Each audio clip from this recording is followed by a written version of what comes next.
Vamos a hablar ahora del teorema de Norton, que es un teorema similar al teorema de Thevenin y que me va a permitir reducir una porción grande del circuito en una representación de fuente de corriente en paralelo con una resistencia. Hay varios métodos para hallar el equivalente de Norton. Uno de ellos puede ser calcular primero el equivalente de Thevenin y luego mediante una transformación de fuentes, de fuente de voltaje a fuente de corriente, encontrar el circuito equivalente de Norton. La otra forma para encontrar el equivalente Norton es aplicar directamente el método práctico o el método analítico y encontrar este equivalente. Mediante un ejemplo voy a ilustrar el procedimiento para cada caso.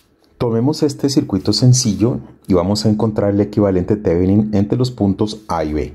Para ello vamos a comenzar con el método práctico, en el cual vamos a encontrar el voltaje en circuito abierto y la corriente en cortocircuito. Sabemos que el voltaje en circuito abierto equivaldría en este caso a el voltaje entre A y B. Voy a utilizar una estrategia de análisis por mallas para resolver este problema y encontrar el valor del voltaje entre los puntos A y B. Aquí, como nos damos cuenta, existe una fuente de corriente entre dos posibles mallas. Tendremos por acá una malla llamada la malla 1 con la corriente I1 con estas polaridades y la malla 2 sería la del otro lado. Por acá tendríamos I2. Como nos damos cuenta, hay una fuente de corriente entre las dos mallas y yo puedo asociar esas dos corrientes respecto a esta fuente de 3 amperios para obtener mi primera ecuación. Esta ecuación nos dice que I1 menos I2 va a ser igual a menos 3. Sería la ecuación que relaciona las dos mallas. Para resolver entonces la supermalla, vamos a plantear lo siguiente. Si yo sigo este camino, tendríamos primero una subida de 5 voltios, menos 2 y 1, que es la caída de voltaje acá, menos 3 y 2, caída de voltaje en la resistencia de 3 ohmios, menos 4 y 2, caída de voltaje en la resistencia de 4 ohmios. Y esto igual a 0. Sería la ecuación de nuestra supermalla. Agrupando términos y simplificando, tenemos que al final la ecuación queda como 2 y 1 más 7 y 2 igual a 5. Esa sería nuestra ecuación 2. Voy a sumar ahora la ecuación 1 con la ecuación 2 para poder obtener o despejar una de las incógnitas. En este caso, a la ecuación 1 la voy a multiplicar por 7, lo cual me quedaría 7 y 1 menos 7 y 2 igual a menos 21. Y le sumo la ecuación 2, que sería 2 y 1 más 7 y 2 igual a 5. Al realizar la suma, término a término, nos daría que 9 y 1 es igual a menos 16.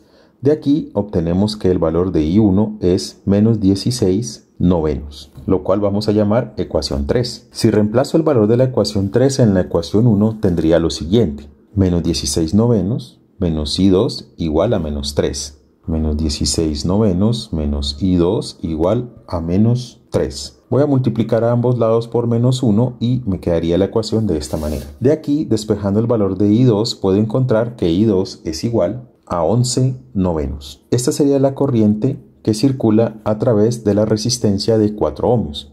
Multiplicando esa corriente por 4 obtendría el voltaje entre A y B.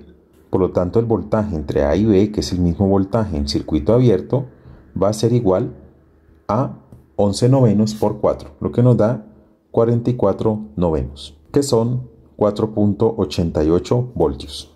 El siguiente paso es encontrar la corriente en cortocircuito.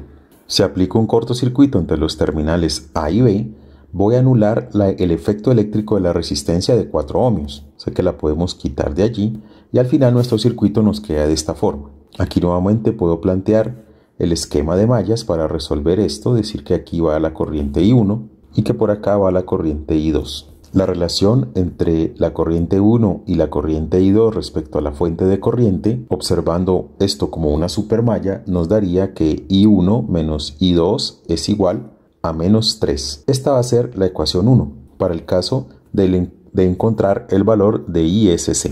Si planteo la ecuación de la supermalla, esta me daría una subida de voltaje de 5 voltios por acá, menos 2 y 1 por acá, menos 3 y 2 por acá, igual a 0. Organizando esta ecuación mejor, colocando de un lado las incógnitas y del otro lado los términos independientes, tendríamos que el valor de la ecuación sería 2 y 1 más 3 y 2 igual a 5, lo cual vamos a llamar ecuación 2. Aquí aplico la misma estrategia que hice hace un momento, en el cual voy a sumar la ecuación 1 con la ecuación 2.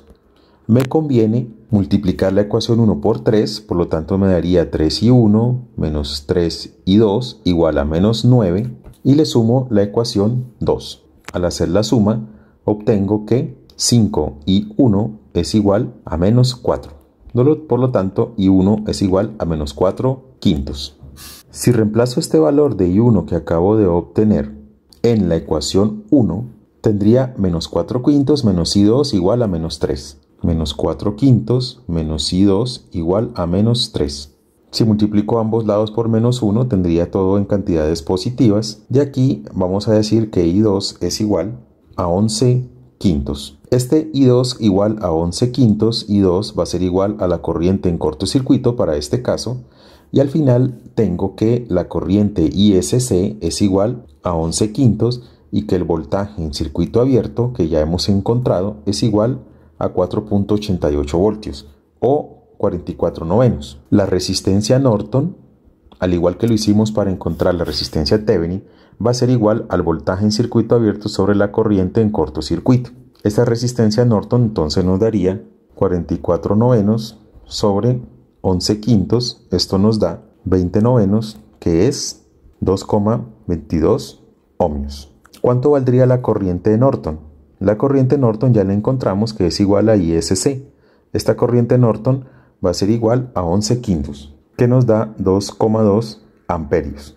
Al final, el equivalente Thevenin para este circuito inicial va a ser igual a una fuente de corriente de 2,2 amperios en paralelo con una resistencia de 2,22 ohmios. Comprobemos mediante simulación que este resultado que he obtenido del equivalente Norton de todo este circuito es igual a lo que tenemos planteado acá mediante la conexión de una carga en ambos casos, observando que para la carga tanto la corriente como el voltaje que se le suministra es igual indistinto de qué circuito se esté utilizando.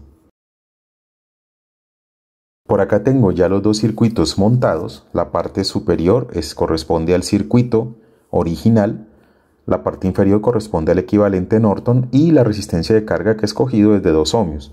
Si corro la simulación podemos observar que en ambos casos la resistencia de 2 ohmios recibe la misma cantidad de corriente y también tiene el mismo voltaje, 2.32 voltios, y por acá 2.31 debido a la aproximación de decimales del simulador. Con lo cual corroboramos que esta estrategia para encontrar el equivalente Norton es válida. Ahora nos vamos a enfocar en el método analítico para encontrar la resistencia Norton equivalente. La corriente Norton en el método analítico es la misma corriente en cortocircuito que es equivalente a la corriente Norton. La estrategia que seguimos para encontrar con el método analítico de la resistencia Norton es similar a como lo hacíamos cuando encontrábamos la resistencia Thevenin. La estrategia aquí sería la siguiente. Todas las fuentes que son independientes y que están dentro de nuestro circuito las vamos a eliminar mediante cortos, las de voltaje, y circuitos abiertos, las fuentes de corriente. Aquí entonces voy a eliminar esta fuente de voltaje mediante un cortocircuito y voy a eliminar esta fuente de corriente mediante un circuito abierto, lo cual nos da así. Como dije anteriormente, la corriente en cortocircuito es la misma corriente Norton y se hace igual que en el método práctico, que es el valor que ya tenemos acá, 2.2 amperios. Con el método práctico encontramos que la resistencia Norton era de 2.22 ohmios. Ahora, utilizando este método analítico en el cual elimino cada una de las fuentes independientes, veamos si esa resistencia que yo observo hacia acá, que va a ser la resistencia Norton, nos da igual. Como vemos aquí, la resistencia entre A y B sería el paralelo de 4 con 5 ohmios, que es la suma de estas dos que están en serie. Por lo tanto, esta resistencia Norton va a ser igual a 5 en paralelo con 4. La resistencia Norton va a ser igual, según la ecuación para dos resistencias en paralelo, sería 5 por 4 sobre 5 más 4, lo cual nos da 20 novenos. Por lo tanto, Rn es igual a 2,22 ohmios, obteniendo el mismo resultado que encontramos con el método práctico.